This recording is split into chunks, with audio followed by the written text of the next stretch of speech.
მაღალფასიანი, დაბალფასიანი.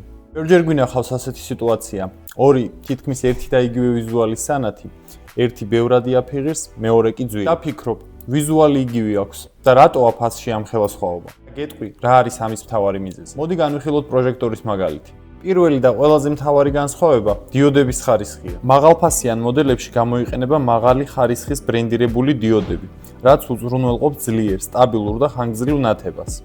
ასეთი დიოდი ინარჩუნებს ლუმენს, ანუ სიკაშკაშეს და 1000-ობით საათი შეუძლია იმუშაოს ხარისხის დაკარგვის გარეშე. დაბალფასიან პროჟექტორებში ხშირად იყენებენ დაბალხარისხიან დიოდებს, რომლებიც დაახლოებით 3 თვეში ფერმკრთალდება და მალე იწვება. მაშინ როცა ხარისხიანი სანათი დაახლოებით 2 წლის შემდეგ იწყებს გაფერმკრთალებას. მეორე მნიშვნელოვანი ფაქტორი ტრანსფორმატორია. ტრანსფორმატორი ის ნაწილია, რომელიც ძელის ნაკადს არეგულირებს და მთელი სისტემის სტაბილურ მუშაობას უზრუნველყოფს. გავხსნათ და შევადაროთ ეს ორი მოდელი ერთმანეთს.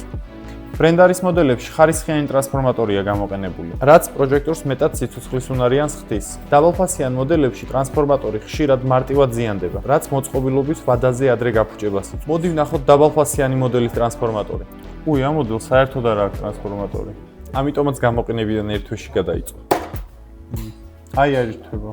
და ბოლოს, ხარისხი და გარანტია. ბრენდარის სანათებს მოყვება 2 წლიანი გარანტია. და ჩვენ პასუხისმგებლობას ვიღებთ ჩვენ სანათებს. ეხლა უკვე იცი რატომ არის ფასებს შორის განსხვავება. ხო დაენდე შენს ცოდნას და ჩვენს გამოცდილებას. ეს ზუსტად ის შემთხვევა, როცა არჩევანი ნათელია. აუცილებლად გამოიწერე ჩვენი გვერდი. წინ ძალიან საინტერესო ვიდეო შედარებები გველოდება.